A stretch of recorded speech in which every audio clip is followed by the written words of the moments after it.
So hello everyone. हम जो हमारा नेक्स्ट पार्ट स्टार्ट करने वाले हैं। फर्स्ट पार्ट हमने कवर कर लिया था मैनेजमेंट प्रोसेस और उसके कैरेक्टरिस्टिक का। ये हमारा सेकंड पार्ट होगा। कल हमने जो है ऑर्गेनाइजेशन तक छोड़ा था। आज हम देखेंगे ऑर्गेनाइजेशन के टाइप कैसे होते हैं, स्ट्रक्चर्स कैसी होती है। तो हमारे पास जो है दो टाइप की स्ट्रक्चर्स होती है, मोस्टली फॉलो हो रही थी। एक होती है हॉरिजेंटल ऑर्गेनाइजेशन, जिसे हम फ्लैट ऑर्गेनाइजेशन भी कह रहे होते हैं। इसमें बेसिकली क्या होता है कि ये छोटी कंपनीज जो नया स्टार्टअप कर रही हैं वहाँ पे ये मोस्टली यूज होता है। इसमें जो है वो जो लोग काम कर रहे होते हैं उनमें टीम वर्क ज़्यादा फोकस्ड होता है। वहाँ पे अगर आप लोग जितने भी बॉस और एम्प्लॉयज होते हैं उनके बीच में जो कम्युनिकेशन होती है वो ऐसी होती है कि वहाँ पे कोई एक डिसीजन नहीं लिया जाता, वहाँ पे टीम वर्क होता है, सबकी राय ली जाती है। सब जो होते हैं वो मिलकर काम कर रहे होते हैं।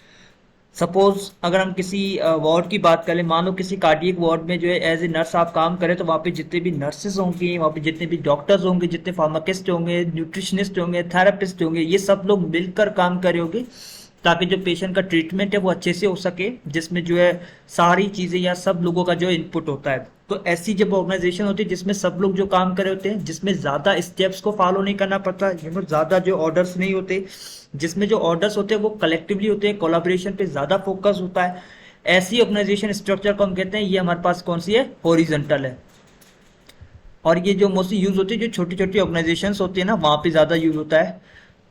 और जो बड़ी ऑर्गेनाइजेशंस होती है जस्ट लाइक कोई हॉस्पिटल होता है, तो उनमें जो है वो ज़्यादातर वर्टिकल ऑर्गेनाइजेशन पे फोकस्ड होता है। ऐसी स्ट्रक्चर ऑर्गेनाइजेशन में क्या होता है कि आपके पास कोई एक डिसीजन सेंड करता है, कोई भी एमओ हो या बीओडी होता है, तो वो आपको कोई डिसीजन देता है, फिर वो नीचे तक जो फॉलो होता है। यानी टॉप से डिसीजन आया और नीचे जितनी भी बॉटम में लोग काम करें, अंडर काम करें, उन सबको उस डिसीजन को फॉलो करना है। सपोज आपका जो डायरेक्टर ऑफ नर्सिंग हॉस्पिटल का होता है, वो अगर आपको बोल दे कि इतने इतने रिसोर्सेज हैं और ये आपको पूरे साल तक यूज करने हैं, तो वही डिसीजन जो आपको फॉलो करना है, वो आपका डिसीजन देन जो है वो आपके मैनेजमेंट के पास आएगा, मैनेजर के पास आएगा, मैनेजर हेड नर्स के पास जाएगा, हेड नर्स जो है वो नर्सेस तक जो है वो सर्कुलेट करेंगे।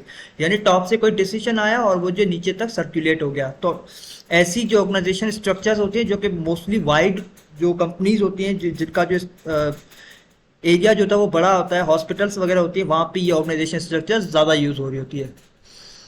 अब हम देखते हैं कि हमारे पास ऑर्गेनाइजेशन के दो बेसिक प्रिंसिपल्स कौन से, यानी किसी भी ऑर्गेनाइजेशन को रन करने के लिए दो प्रिंसिपल्स यानी दो चीजों पे जो है बेस्ड होना चाहिए। एक होती है responsibility and the second is authority. So responsibility हमारे पास होती है, is an organization is divide among the available personnel by grouping the function that are similar in objective and content. जो लोग आपके पास वहां पे काम कर रहे हैं, फिर उसमें आपके पास एम्प्लॉयज भी आ गए, आपके पास जो है बीओडी भी आ गए, मैनेजर भी आ गए, उन सबका जो काम होता है ग्रुपिंग में काम होता है, ऑर्गेनाइजेशन के रिलेटेड काम होता है, और सबका जो मकसद होता है वो बेसिकली ऑब्जेक्ट जो होता है वो सिमिलर होता है, उसी के ऊपर उनको जो काम करना है, जो मिशन होता है वो सबका सेम होता है। और कंटेंट यानी जो रिसोर्स होता है वो भी उन सबका जो है एक जैसा ही होता है। जस्ट लाइक हमारे पास जो है, अगर आप कार्डियक वार्ड में मैं एग्जांपल अगर सेम को यहाँ पे लूँ, तो कार्डियक वार्ड में जो नर्सेज होते हैं, डॉक्टर्स होते हैं, थेरेपिस्ट होते हैं, वो सभी जो है एक साथ काम कर रहे होते हैं। हर किसी का रोल मे भी डिफरेंट हो, लेकिन उन सबके रिसोर्सेज वही है, वही उनको काम करना है। तो वो रिस्पॉन्सिबिलिटी है उन सबकी। This should be done in a manner that avoids overlap and gaps as much as possible। इन सब का जो काम होता है वो इस तरीके से होना चाहिए, इस मैनर में होना चाहिए, ताकि जो ओवरलैप्स जो गैप्स आ रही है, यानी जो काम रह रहा है या कहीं पे जो है काम करने की ज़्यादा ज़रूरत है, वो सारी चीज़ें फुलफिल हो, वो पॉसिबली जितना पॉसिबल हो सके उन सबको कवर किया जाए, गैप्स को फिल किया जाए। रिस्पॉन्सिबिलिटी में भी कंटिन्यूइंग, रिस्पॉन्सिबिलिटी जो वो कंटिन्यू भी रह सकती है। अगर हम किसी हॉस्पिटल की बात करें तो ऐसी जो सेटअप्स होते हैं वहाँ पे रिस्पॉन्सिबिलिटी कंटिन्यू ही रहती है, क्योंकि वहाँ पे पेशेंट का जो आना जाना है वो हर रोज लगा रहता है। तो ऐसी सिचुएशन में जो रिस्पॉन्सिबिलिटी होती है वो कंटिन्यू रहती है, जो ऑब्जेक्टिव होते हैं सबके वो सेम ही रहते हैं, और उनको जो वो फॉलो करना पड़ता है for the long term, continue रहती है। Or it may be terminated by the accomplishment of a single action, या तो फिर कोई गोल अचीव होने के बाद रिस्पॉन्सिबिलिटी खत्म हो जाती है या टर्मिनेट हो जाती है। अगर हम छोटे हॉस्पिटल्स या फिर जो हम किसी कंपनी की बात कर ले, तो वहाँ पे अगर कोई प्रोडक्ट उनको लॉन्च करना होता है तो ये उनकी रिस्पॉन्सिबिलिटी होती है कि कैसे उनको लॉन्च करना है, उसके लिए उन्होंने जो ऑब्जेक्टिव बनाए होते हैं। तो एक बार प्रोडक्ट लॉन्च हो गया, उसका जो बेनिफिट हो गया, देन हो सकता है कि वो रिस्पॉन्सिबिलिटी टर्मिनेट हो जाए। अब हम आते हैं authority. When responsibility is given, जब किसी को आप कोई रिस्पॉन्सिबिलिटी देते हो, कोई काम असाइन करते हो, तो ऐसे पर्सन को आपको he must also be given the authority, तो उसको जो अथॉरिटी देना भी जरूरी है। अथॉरिटी होता क्या है? It is basically to make commitment, जो आपका काम है उसके रिलेटेड आपको कमिटमेंट करनी है, कौन कौन सी चीजों की जरूरत है, कौन कौन सी चीजों की जरूरत नहीं है, ये सब कमिटमेंट में आता है, आपका काम, आपका कमिटमेंट। यूज रिसोर्सेज, जो रिसोर्सेज दिए गए हैं अगर वो कम है तो आप बोल सकते हैं ज्यादा है, तो आप जो उनको अच्छे से यूज करें। And take the action of necessity to carry out this responsibility, जो काम आप कर रहे हैं उससे रिलेटेड अगर किसी किस्म की कोई एक्टिविटी आपको या फिर कोई डिसीजन लेना है तो आप वो लें, इतनी अथॉरिटी होनी चाहिए आपके पास। यानी अथॉरिटी बेसिकली किसी को भी इतना इकदार देना कि जब वो काम करे तो अपने डिसीजन ले सके, अपने काम से रिलेटेड कमिटमेंट दिखा सके, जो रिसोर्सेज आपने उसे प्रोवाइड किया वो उनको यूज करे, अच्छे से यूज करे, किसी किस्म की कोई जो आप रोक टोक ना करें कि इतने रिसोर्सेज यूज करने, इतने नहीं करनी है। तो अथॉरिटी होना जरूरी है, ये मैनेजमेंट में होना जरूरी है। तो बेसिक दो होते हैं, वन इज रिस्पॉन्सिबिलिटी, आपको लोगों को रिस्पॉन्सिबिलिटी भी जो प्रोवाइड करनी, रिस्पॉन्सिबिलिटी देनी है, एंड देन अथॉरिटी भी देनी है अगर आप रिस्पॉन्सिबिलिटी दे रहे हो। दी सेकेंड इज, अब हम आते हैं कंट्रोलिंग स्टेप्स ऑफ कंट्रोलिंग, यानी किसी भी ऑर्गेनाइजेशन में जब आप कंट्रोलिंग कर रहे होते हैं, यानी आप लोगों पे नजरसानी कर रहे होते हैं, आप लोगों को जो मॉनिटर कर रहे होते हैं, तो आपको जो कुछ स्टेप्स को फॉलो करना जरूरी है। The control function which supply to cash, medical care, employ morally और एनीथिंग एल्स, जब आप किसी भी इन चारों में से किसी भी जो है फील्ड के लिए काम कर रहे हो, हम यहाँ पे मेडिकल को अगर ले लें तो अगर आप मेडिकल में लोगों एज ए मैनेजर के रोल पे आप जो लोगों पे कंट्रोलिंग करें, जो नर्सेज आपके पास काम करें उनके पर आप मॉनिटरिंग करें, तो कुछ स्टेप्स का होना जरूरी है, यानी कुछ चीज़ों को आपको फॉलो करना पड़ता है। जिसमें सबसे पहला आता है एस्टेब्लिश ऑफ स्टैंडर्ड्स, आपको पॉलिसी बनानी है, आपको कुछ स्टैंडर्ड्स बनाने, उसके अकॉर्डिंग आपको चलाना है। पहले आपके पास यानी स्टैंडर्ड होना जरूरी है, पॉलिसी का होना जरूरी है, ऑब्जेक्टिव्स का होना जरूरी है कि मुझे देखना है कैसे मुझे जो है कंट्रोल करना है, कौन कौन सी चीजें जो है वो जहन में रखनी है, पॉलिसी का होना जरूरी है। And second is measurement of performance, जो बंदा वहां पे काम कर रहा है उसकी परफॉर्मेंस को मेजर करना है, आया वो अच्छे से काम कर रहा है तो वो रिवॉर्ड के लायक है, आपका जो इनपुट अच्छे से आ रहा है और आउटपुट अच्छे से आ रहा है, आपको जो परफॉर्मेंस देखनी है कि परफॉर्मेंस कितनी है, कितनी नीडेड है।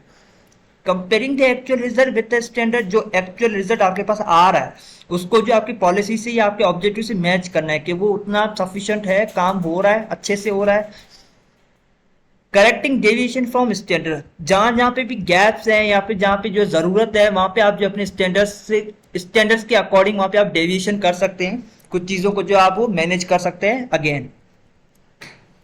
अब हम आते हैं नेक्स्ट इज डायरेक्टिंग, हमने कंट्रोलिंग पढ़ लिया कि कंट्रोलिंग करने के लिए आपको कुछ स्टेप्स को फॉलो करना पड़ता है। Then directing, directing means the issuance of order, assignment and instruction that permit the subordinate to understand what is expected of him।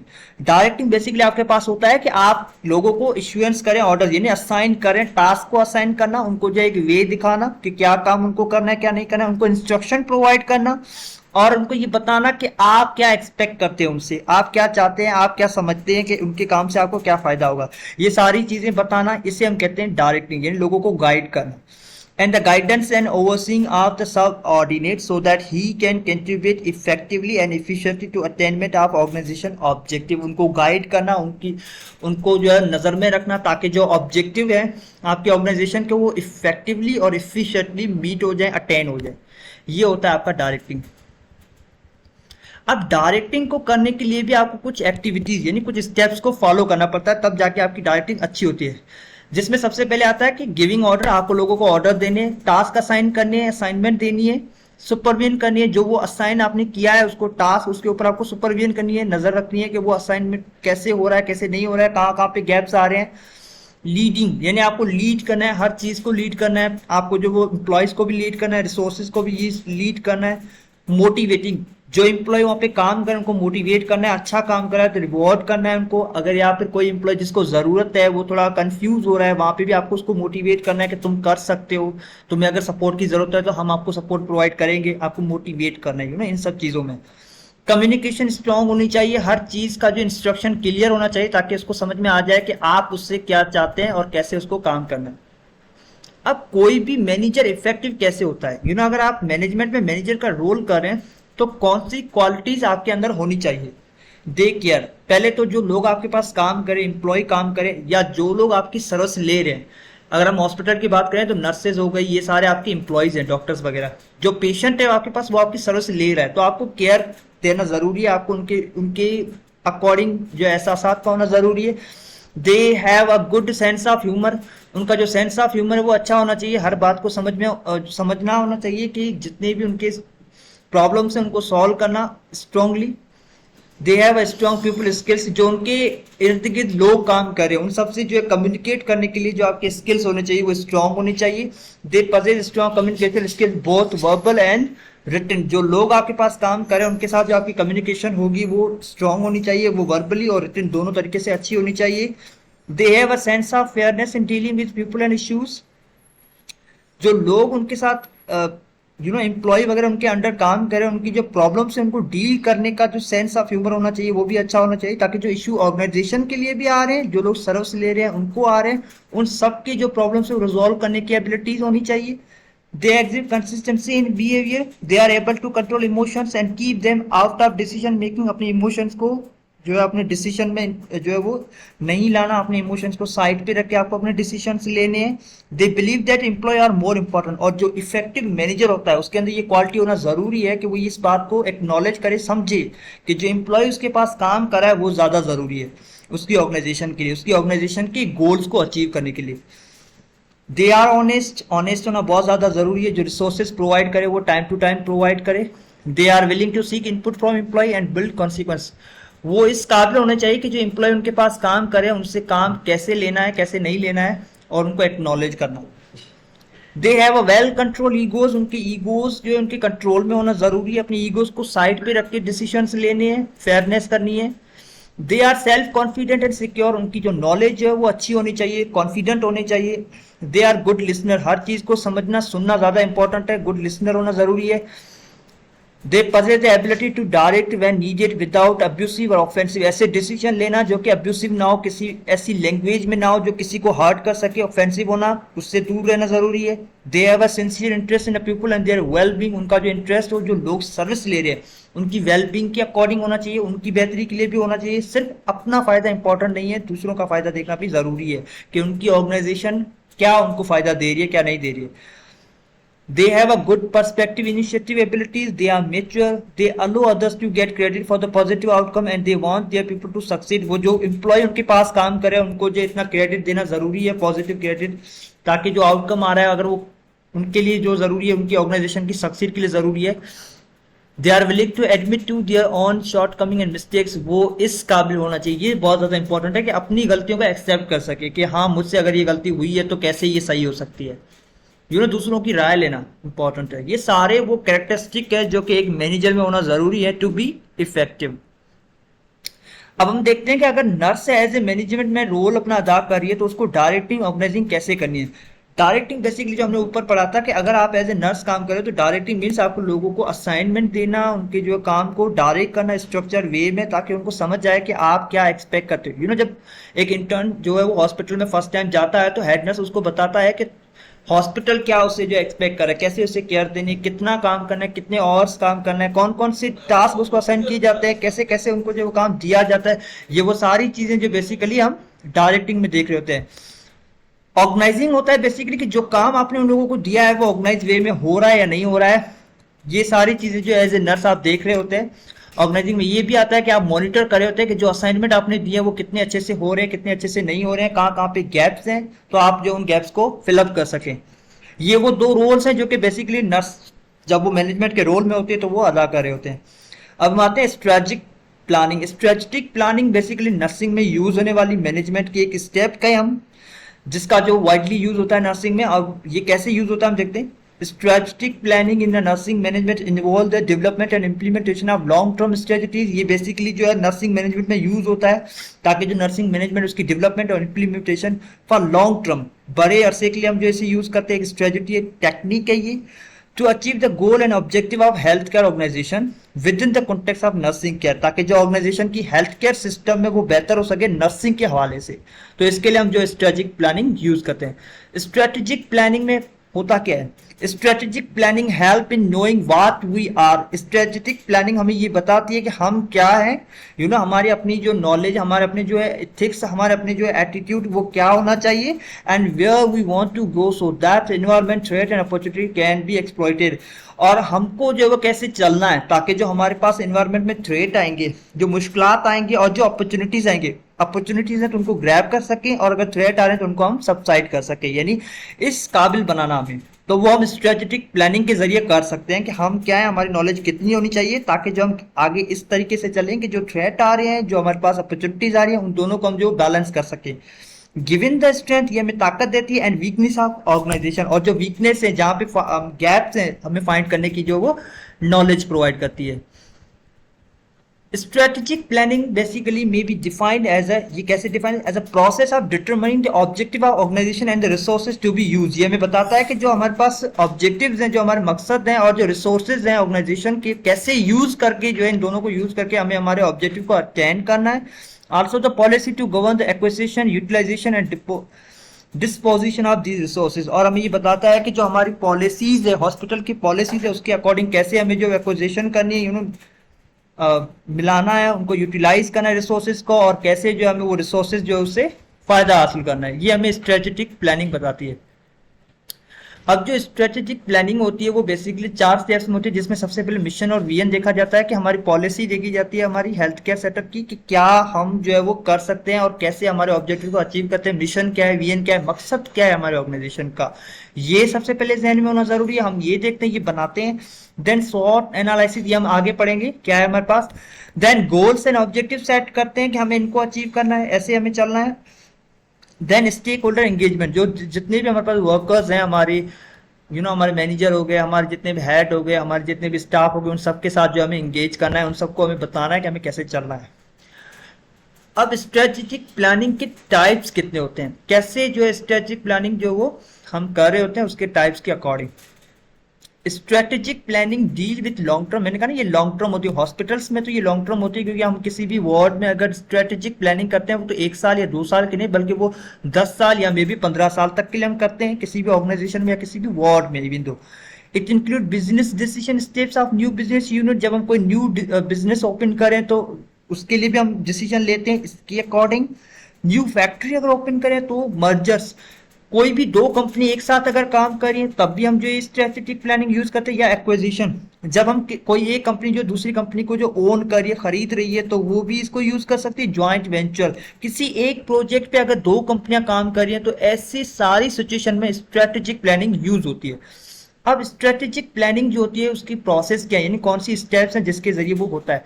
ऊपर हमने टाइप्स पढ़े थे, जिसमें हमने पढ़ा था कि हमारे पास कौन कौन से बिजनेस में यूज हो रही होती है, कैसे एक्विजिशन में होती है, कैसे जो वो हम लोग मर्जर्स वगैरह में यूज करते हैं, उनके डिफरेंट डिफरेंट टाइप्स है। अब जो स्टेप्स हम यहाँ पे पढ़ेंगे, प्रोसेस की स्टेप्स जो है, उसमें सबसे पहले आता है स्ट्रेटेजी फॉर्मुलेशन, आपको स्ट्रेटेजी बनाना, फॉर्मुलेट करना, स्ट्रेटेजी इंप्लीमेंटेशन, उसी जो प्लानिंग यानी फॉर्मुलेशन को इंप्लीमेंट करना, and then at the end evaluation करना। अब जो स्ट्रेटेजिक प्लानिंग होती है इसकी 3 स्टेप्स है। First step is strategic formulation. In the first step of strategic planning process होता है जिसमें आप प्लानिंग स्टार्ट करते हैं, के जो आपके ऑब्जेक्टिव है उनको बनाना स्टार्ट करते हैं। Organization current status is assess, जो इस वक्त आपके ऑर्गेनाइजेशन की हालत है उसको असेस करते हैं, देखते हैं कि किन किन चीजों में जो गैप है, ताकि वहां पे आप जो प्लानिंग कर सकें। जो आप कर रहे होते हैं थ्रू शॉर्ट एनालिसिस, जिसमें आप देखते हैं कि आपके ऑर्गेनाइजेशन में कौन सी स्ट्रेंथ है, किन किन चीजों में आपका ऑर्गेनाइजेशन अच्छा है, कौन सी वीकनेस है, कहाँ पे गैप्स हैं जिनके ऊपर आपको जो प्लानिंग करनी है, अपॉर्चुनिटीज कौन सी हो सकती हैं और थ्रेट कौन से हो सकते हैं। इनके अकॉर्डिंग जो होता है वो आप फॉर्मुलेशन कर रहे होते हैं। Based on SWOT analysis result, top management decide where apply organization resource to get long term benefit.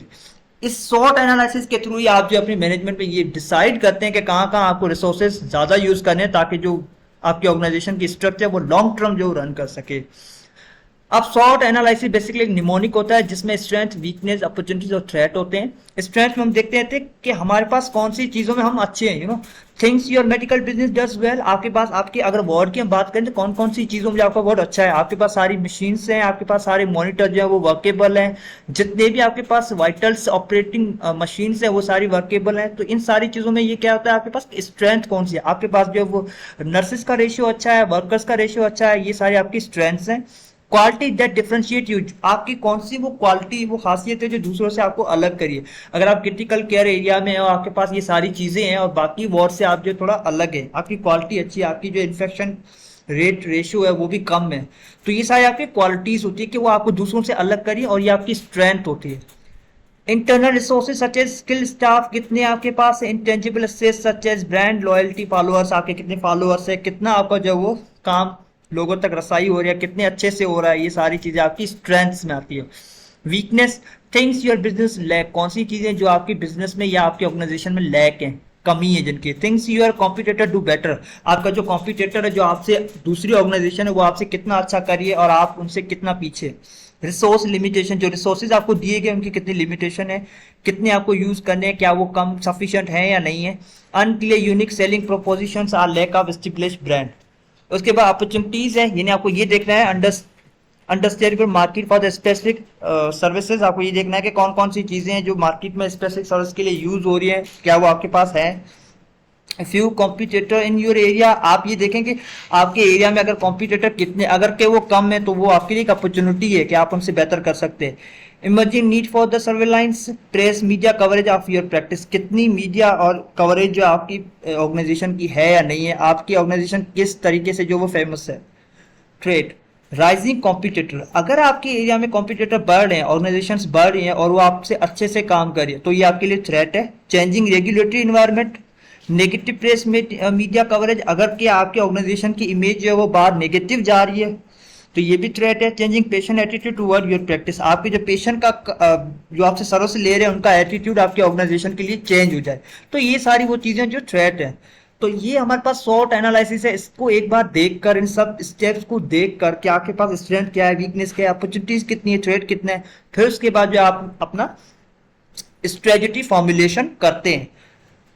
Strategy formulation to cover up their weakness, they should go for joint venture और merger, अगर कि आपके पास इन सब चीजों को cover करना है, सब चीजों को आपको जो वो बैलेंस करना है, तो आप जॉइंट वेंचर, यानी दो कंपनियां जो होती है वो किसी एक प्रोजेक्ट पे काम कर रही होती है, जॉइंट वेंचर या मर्जर, दो कंपनियों को मिलाकर आप काम कर सकते हैं, दो ऑर्गेनाइजेशन को मिलाकर भी आप जो वो काम कर सकते हैं, ताकि जो वो रिसोर्सेज भी बैलेंस हो जाए और जो काम है वो भी अचीव हो और आपको भी बेनिफिट हो।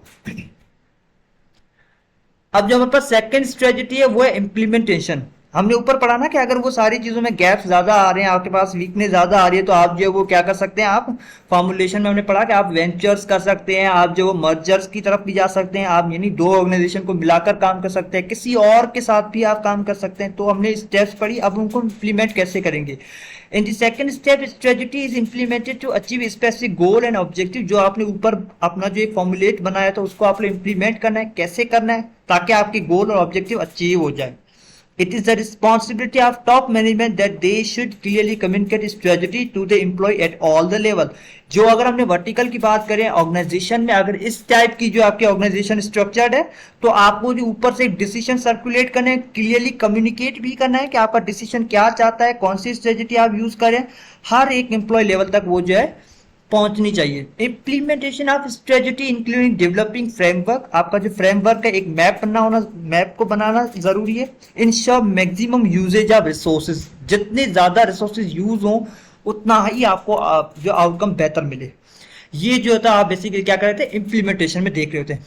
एट द एंड हम इवैल्यूएशन देखते हैं। After implementation of strategy it is critical to evaluate the performance of strategy, जो जो स्ट्रेटजी आपने बनाई थी, फॉर्मुलेट की थी, फिर आपने उसको इम्प्लीमेंट की, अब ये देखना है कि उसकी इम्प्लीमेंटेशन के बाद परफॉर्मेंस कितनी बेहतर हुई है।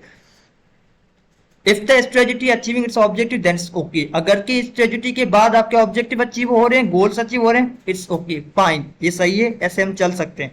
Otherwise you have to take corrective actions to make strategy in line with organization goal and objective, या तो फिर आप जो वो चेंज कर सकते हैं ताकि जो आपके ऑर्गेनाइजेशन के गोल है वो हम कहेंगे आप अल्टरनेट भी यूज कर सकते हैं।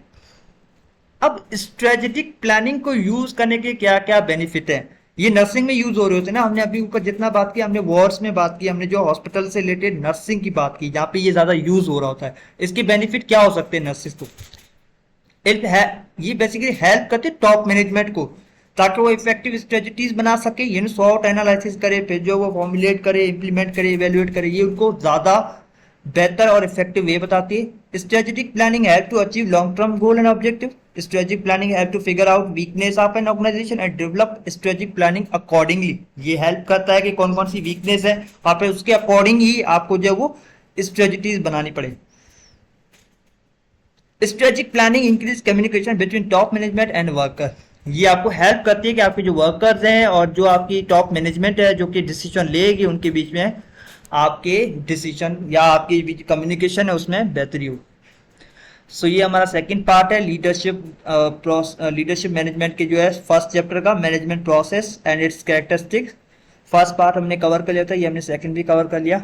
सो एट द एंड अगेन मेरी आप सबसे रिक्वेस्ट है, मेरे यूट्यूब चैनल को प्लीज़ सब्सक्राइब करें, प्रेस दी बेल आइकन, ताकि जितने भी मेरे यूट्यूब के लेक्चर्स हैं उन सबकी नोटिफिकेशन आपको रिसीव हो। और ये सारे लेक्चर्स जो अभी मैं अपलोड करता जा रहा हूँ ये बेसिकली डाओ मिड टर्म रिलेटेड है, ताकि जो डाओ में मिड टर्म आ रहा है स्टूडेंट्स को उसमें किसी किस्म की प्रॉब्लम ना हो। अब जो जो मैंने आपको बताया इन सबको आप सिनेरियो बेस्ड सोचें, एग्जाम्पल के साथ ज़्यादा सोचें ताकि आपको ईजी भी हो, क्योंकि सवाल जो होते हैं वो ज़्यादातर सिनेरियो बेस्ड आ रहे होते हैं। तो आपको जो एग्जाम्पल को ध्यान में रखना है, ये वो एग्जाम्पल्स हैं जो आपको हेल्प करेंगे सवाल को अंडरस्टैंड करने में, ताकि फिर आपको वहाँ पे मसला ना हो एग्जाम सेंटर में। So thank you.